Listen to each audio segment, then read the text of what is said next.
bienvenidos a un nuevo vídeo, en esta ocasión procesadores para el 2021. Una tarea bastante compleja debido a la falta de stock y los cambios constantes que suelen sufrir en cuanto a los precios. Pero lo que sí que es cierto es que los procesadores están mejor que las tarjetas gráficas, que para el que no lo sepa están con falta de stock y los precios se están disparando muchísimo. En cambio los procesadores tenemos múltiples soluciones muy interesantes, quizás me atrevería a decir a que algunos modelos obtendrán algunos descuentos o promociones. Pero bien, vamos a lo que realmente importa. ¿Cuáles son estos procesadores? ¿Qué precio tienen? ¿Y qué rendimiento ofrecen a día de hoy? Y antes de empezar, como siempre, todo está en la descripción y empezamos con las 5 categorías clave según tu presupuesto para el 2021. En el puesto número 5 tenemos uno de los procesadores más asequibles a día de hoy, concretamente es el i3 10100F de la 10ª generación. Este utiliza el socket 1200 de Intel. Pongo un pequeño matiz para los que van a comprar este socket y a priori digamos comprar un procesador de la generación 11, 11ª o lo que sea. Bien, lo que sucede para el que no lo sabe es que los sockets 1200 de Intel tienen diferentes chipsets. Entonces existen chipsets que son compatibles para la generación 10 y los que son compatibles para la 10 y 11. Y luego están los que son únicamente compatibles para la 11.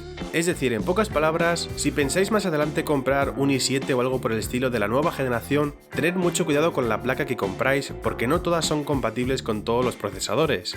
Y bien, ¿qué nos ofrece este i3? En primer lugar, desde mi punto de vista, es uno de los más económicos y más asequibles que además nos ofrece un rendimiento muy bueno. Los procesadores F de Intel vienen sin tarjeta gráfica incorporada, lo cual evidentemente no nos debe preocupar si vamos a utilizar una tarjeta gráfica aparte o dedicada, ya que estas versiones suelen ser algo más económicas que las versiones normales, no en todos los casos, pero sí en el caso del i3. Y nos ofrece 4 núcleos a un máximo de 4.3 GHz, con 65 watts, es decir, no es un procesador que se caliente mucho o algo por el estilo. No es necesario comprar una super disipación, líquida y cosas así para este tipo de procesador. Si vivimos en una zona muy caliente podemos apañarnos con un disipador básico de aire o quizás con el de serie. Y como podéis ver es más que suficiente para los videojuegos, para hacer nuestras tareas, pero evidentemente no está pensado para el uso profesional o el uso muy avanzado por así decirlo. Así que perfectamente podemos utilizar por ejemplo una RTX 2060 y algunos modelos superiores. Lógicamente tampoco tiene mucho margen en cuanto a las tarjetas gráficas. Esto lo que significa es que debemos medir más o menos la potencia de nuestra tarjeta gráfica para utilizar el máximo posible en cuanto a porcentaje de la misma, ya que si compramos una tarjeta gráfica muy potente, lo que sucederá es que no estaremos utilizando el 100% de la GPU, para no crear básicamente el cuello de botella. Y desde luego que esta opción es muy interesante para equipos low cost o presupuestos económicos, aunque evidentemente centrándonos en el tema de 1080p. En el puesto número 4 tenemos opciones varias, según nuestro presupuesto y si queremos AMD o Intel. Por parte de Intel tenemos el 10400F, un procesador de la 10ª generación con 6 núcleos y una frecuencia máxima de 4.3 GHz. Igual que el i3, este tampoco viene con tarjeta gráfica incorporada, y su consumo igualmente es de 65 watts, aunque en este caso quizás sí que recomendaría revisar un poco nuestro gabinete, nuestra caja o nuestra box para el tema de la disipación y en caso de ser necesario, compraría un disipador evidentemente para mejorar las temperaturas. Aunque como ya mencioné en un vídeo, esto depende mucho de nuestra zona geográfica y varios aspectos. Os recomiendo verlo en el caso de que dudéis si necesitáis disipación o no. Este i5 se sitúa más o menos en el rendimiento de un Ryzen 1600, es decir, la primera generación de Ryzen, aunque es ligeramente superior en cuanto a potencia bruta y en rendimiento en videojuegos, pero es cierto que cuesta un poquito más que el 1600, que actualmente está de nuevo disponible en el mercado, por lo menos a nivel de España. Es una opción muy interesante si queremos obtener un poco más de rendimiento pagando un poquito más. Este procesador puede estar rondando los 130 € aproximadamente. Tened mucho cuidado porque existen varios proveedores que lo tienen un poco subido de precio, así que nunca viene de más revisarlo antes de comprar. Y evidentemente comprobar las alternativas, que en este caso son ofrecidas por AMD. Como he dicho, el 1600 vuelve a estar en el mercado y además ofrece una alternativa muy interesante que en España por ahora no todos los proveedores o no está disponible en todos los lugares, que sería el 1600 AF. Es una opción muy interesante debido a que ronda más o menos el mismo rendimiento, pero suele estar por los 100 €, menos inclusive según vuestro país. Es una opción muy interesante si tenemos el i5 o el i3 fuera de stock o que han aumentado considerablemente su precio. Puesto número 3. Los procesadores que están situados en el medio. Sin duda alguna, el más interesante actualmente sería el 3600 de Ryzen, por precio y rendimiento. Por otro lado tendríamos el 10700F de Intel o el KF por ejemplo, pero esto es con un precio muy superior. Aunque en realidad las tres opciones son aptas para jugar a juegos con más resolución, para utilizar tarjetas gráficas más potentes y un rendimiento general muy bueno. El Ryzen cuenta con 6 núcleos y la frecuencia máxima que alcanza es de 4.2 GHz y además se puede overclockear. A partir de aquí es recomendable comprobar las temperaturas, debido a que son procesadores más calientes, con altas frecuencias y más núcleos. Actualmente el 3600 está rondando los 200 euros, en ocasiones menos. Así que es una opción muy interesante para un equipo potente, pero que a la vez no buscamos la perfección y queremos ahorrarnos unos eurillos. Ambos los podemos juntar con casi cualquier tarjeta gráfica, aunque personalmente no los recomiendo para gamas muy superiores como la 3090 y cosas por el estilo. Es cierto que rinde bastante bien, pero existen alternativas más interesantes desde mi punto de vista. Y también añado que por ejemplo el i5 10600K sí que es cierto que en algunos juegos es mejor, pero su rendimiento bruto no se acerca a estos procesadores. Puesto número 2. Aquí tenemos un par de alternativas muy interesantes, de la nueva generación de Ryzen y de la pasada generación, la serie 3000. Por un lado tenemos el 5600X, una opción muy interesante calidad-precio, con un rendimiento por encima de lo común, que este como nota supera los 20.000 puntos en Passmark. Es cierto que con los problemas de stock quizás lo han subido un poco más de su precio real, pero aún así es una alternativa muy interesante. Podemos, en pocas palabras, tener un equipo muy potente a un precio muy razonable. Además también debemos tener en cuenta que el 5600 sin la X va a salir dentro de poco, y obviamente será una opción muy interesante, quizás más que la versión X de este. Para los que vean este vídeo en un futuro, en cuanto salga estará en la descripción por si le queréis echar un ojo.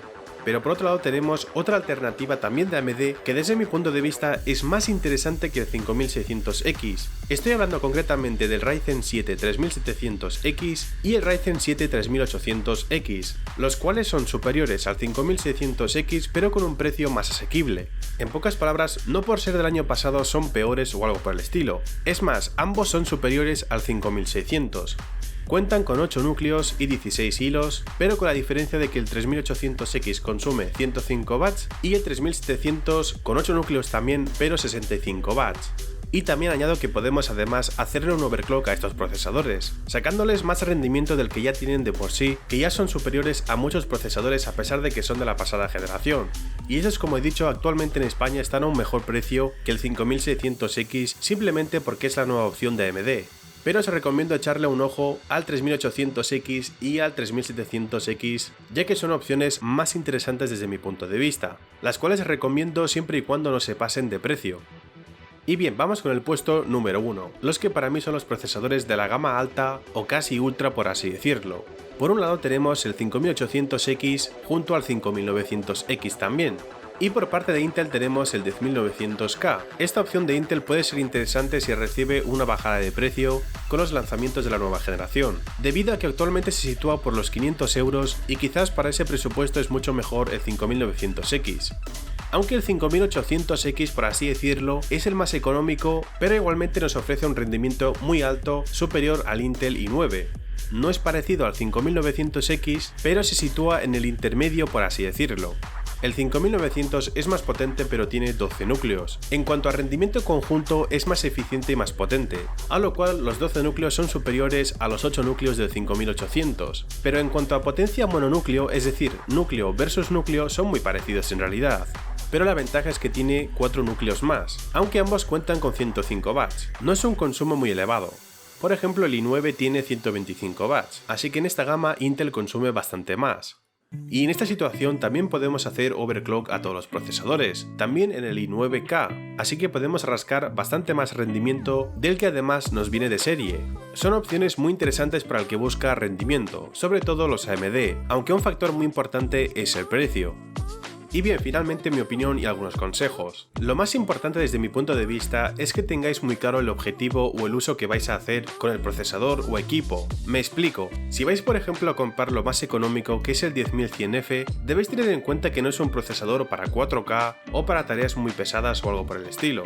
Es para un equipo con presupuesto ajustado, el cual os servirá para Full HD, pero tendréis ciertas limitaciones debido a que no es un CPU muy potente. Por otra parte, por un poquito más tenemos el 10400F, el 1600AF de Ryzen, que son procesadores más potentes y aptos para más usos, ofreciéndonos así la posibilidad de incorporar tarjetas gráficas con más rendimiento o un equipo algo más preparado. Aunque para uso profesional ya me iría al 3600 o al 10700F, con más rendimiento bruto para renderizar, desarrollo de videojuegos, diseño 3D, entre otros usos.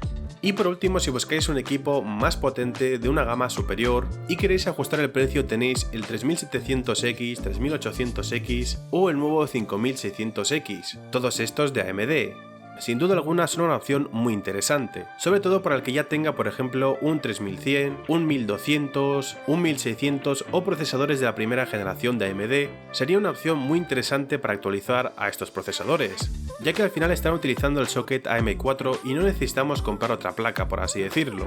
Y si buscamos evidentemente lo más de lo más, debemos pagar la diferencia. Y bien, espero que os haya gustado muchísimo este vídeo, muchas gracias a todos, apoyarme con un gran like, suscribiros al canal si os gusta mi contenido, gracias de nuevo y un gran abrazo.